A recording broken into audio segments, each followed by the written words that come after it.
tulisannya populer yang tadi agak disinggung oleh Bang DHL ya.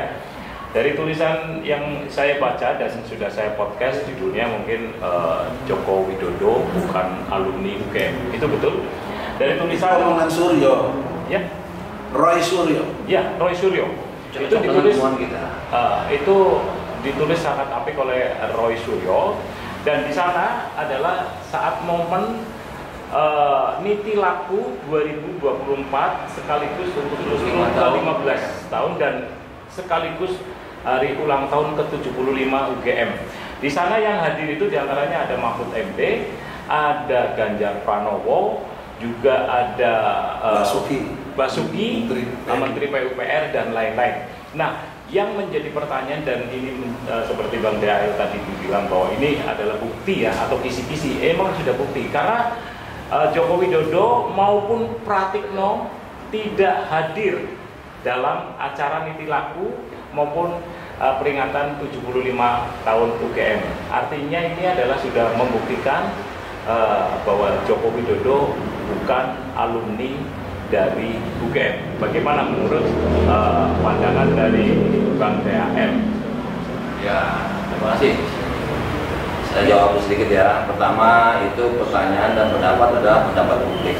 Itu hal demi hukum. Karena peristiwa ini sudah masuk ke ranah pengadilan, ya, ranah pidana kita laporkan. Jadi kalau berpikir atau perspektif daripada Pak Yadi itu sah saja, sah. Bahkan kita sudah menggugat, ya. Artinya itu juga sebagai parameter dari Pak Yadi dari publik. Dan kita sudah nyatakan kita ketemu. Bukti-bukti sudah ada, ya kan? SD, SMP, SMA, namanya teman-teman itu kan maaf nih kalau orang Jawa itu banyak nama Joko. Itu semua karena memang ejaan lama belum EYD, ejaan yang disempurnakan itu masih DJ. Beliau sendiri J, itu sudah kebingungan bagi kami. Itu temuan, boleh diperiksa lagi itu. Kedua, tintanya kawan-kawannya itu hitam, dia warnanya biru, ya. Terus dinyatakan di sini sesuai putusan Pengadilan Negeri bahwa ini ujaran kebencian. Ujaran kebencian atau apa, Pak? Diganti menjadi pertama PN Solo dijabarkan dia kebohongan apa ujaran kebencian? Ujaran kebencian. Pasal terakhirnya pasal 14. Nah, terakhirnya dan pasal 15 Undang-Undang Nomor 1 tahun 1946. Bukan dianulir.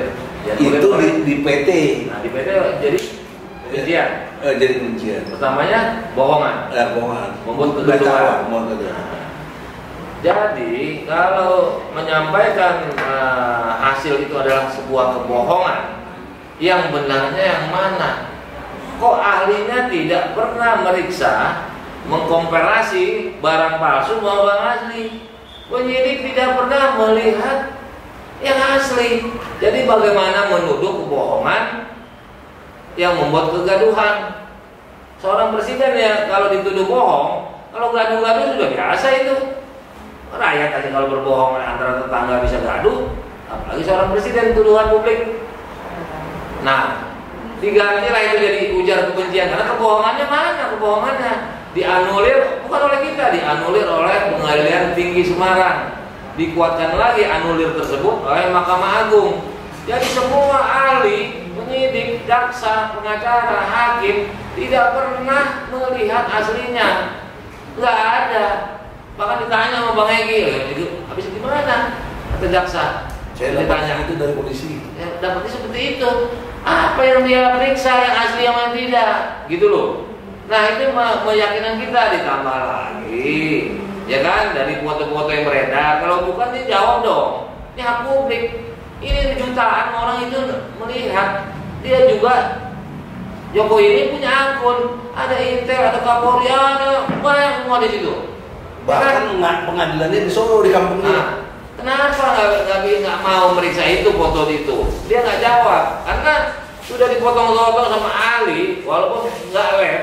Karena apa ya? Kita nggak diberikan kesempatan. Itu giginya beda. hidungnya beda, kupingnya beda. Itu kan perlu penjelasan. Jadi ketika dekan bilang yang aslinya ada Pak Jokowi, ini ada datanya sama kita. Justru kita pengen lihat aslinya di lab. Kalau itulah tujuan kita, malah itu dekan itu bisa nanti turut serta. Karena apa?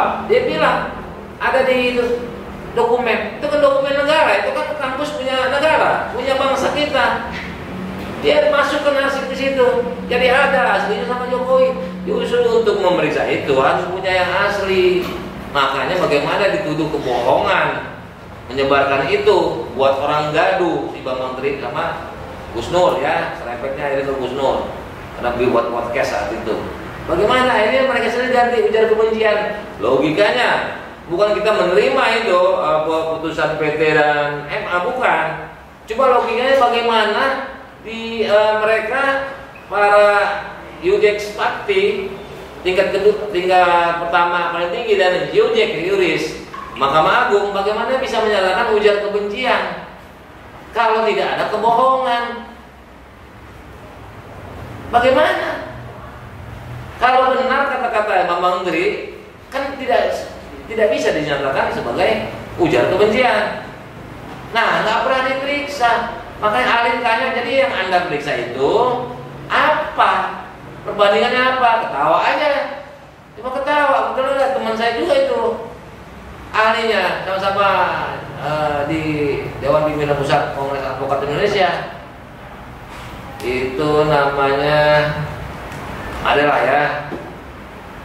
Itu teman kita kemarin juga rapat, saya ketemu di DPP. Ya duduk berdekatan kalau kita rapat.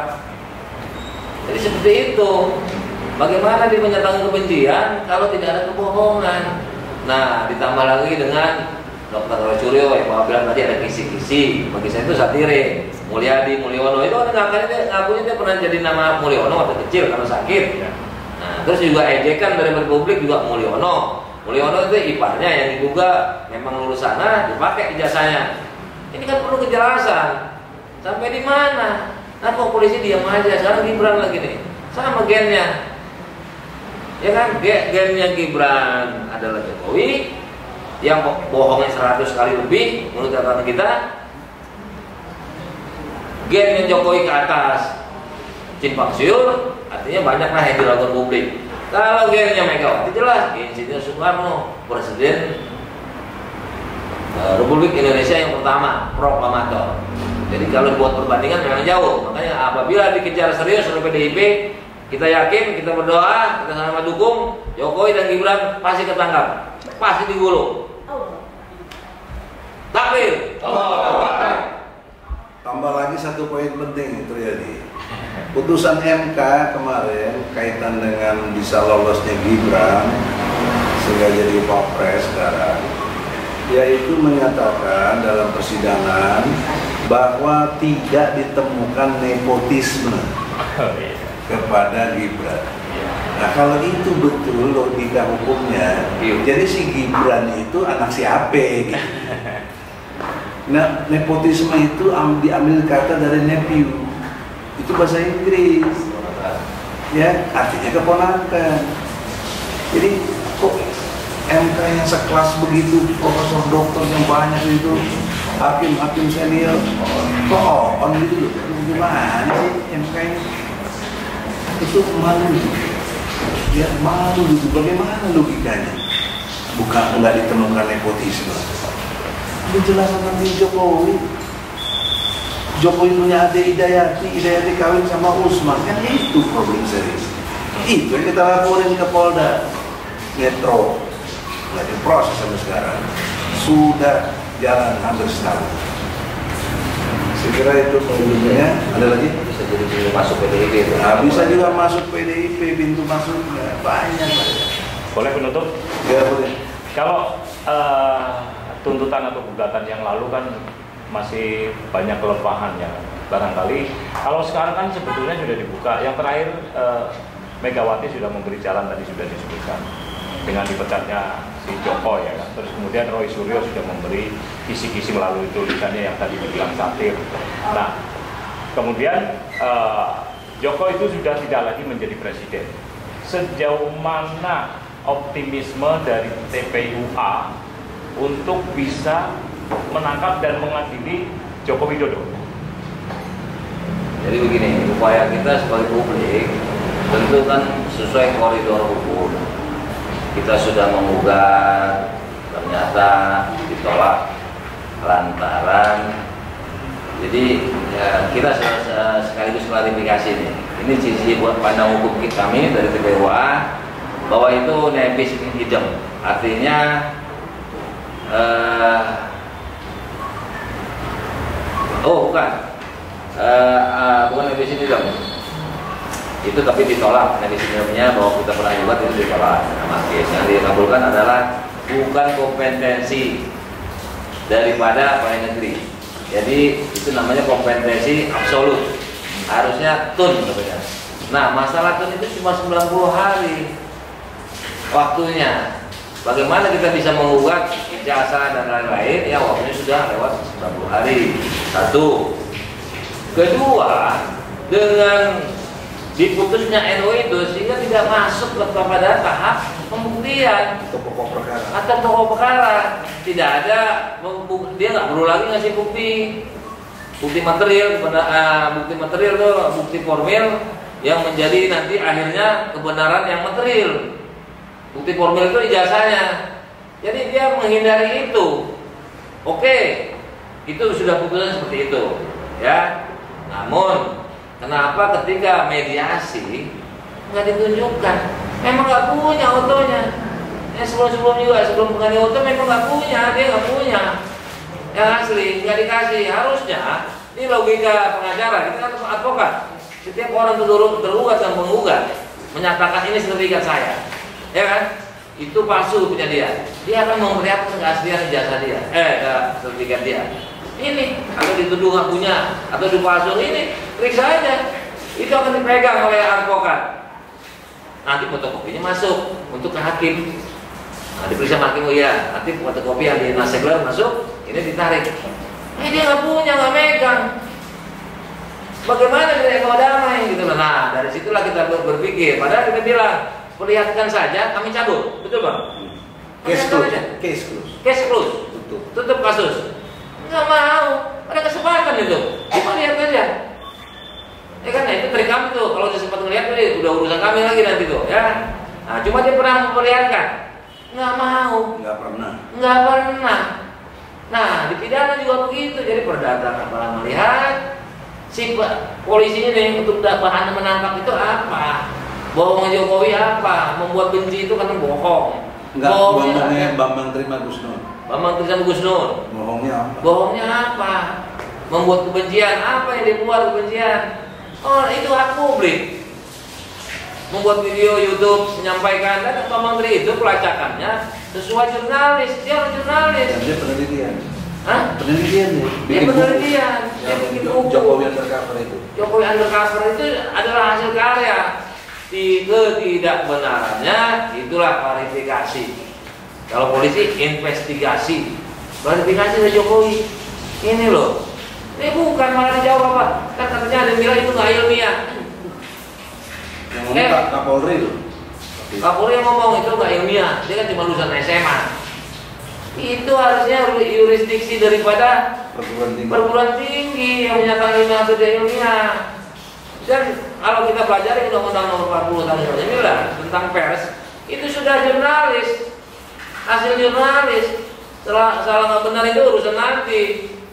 Kecuali itu sengaja memfitnah, membawa. Makanya buktikan supaya dia bisa dituduh fitnah, supaya bisa dituduh kebohongan, ujaran kebencian ini. Ini gelap sampai sekarang. Sampai dekan sama rektornya juga seperti orang on kata Bang Egy tadi. Di pangkuannya ini ada, ini ada, siapa yang bisa lihat itu?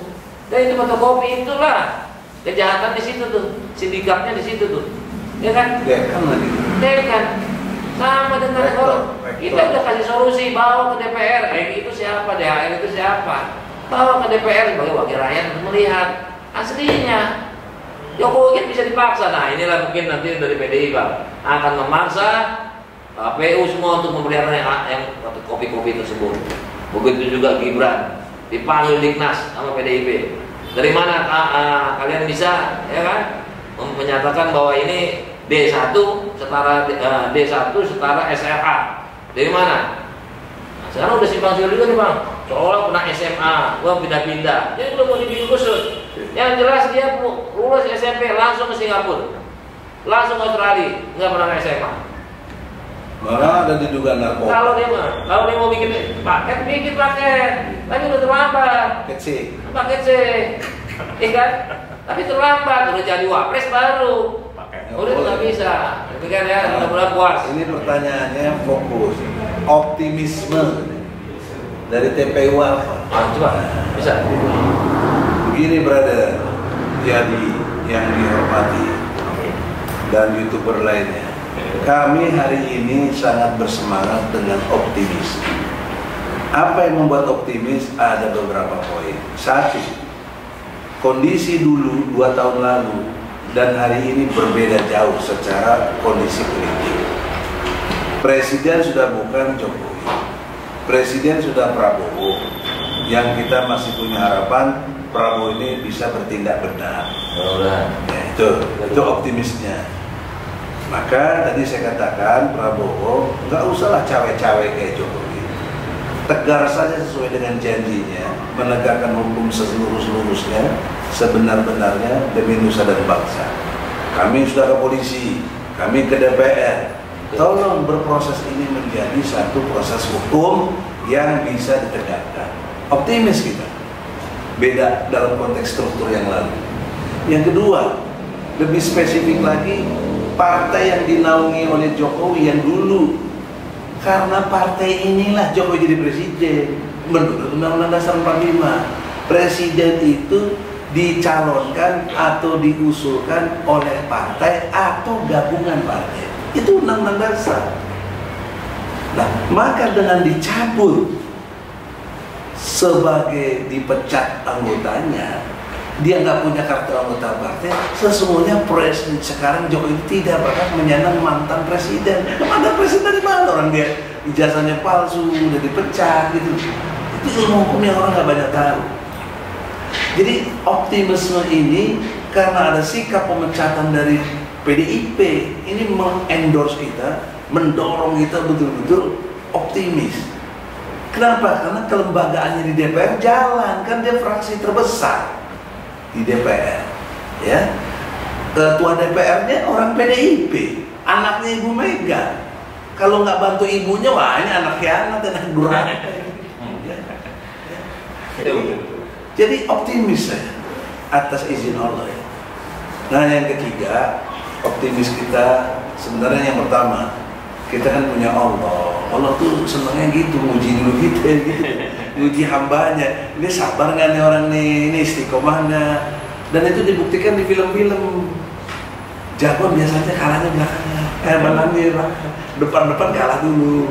Nah udahlah 2 tahun ini kita kalah. Tahun ini kita mesti menang. Amin. Allah Akbar. Apalagi tahun baru 2020. Jadi gitu, brother. Yakin dong, apalagi YouTubernya tambah banyak.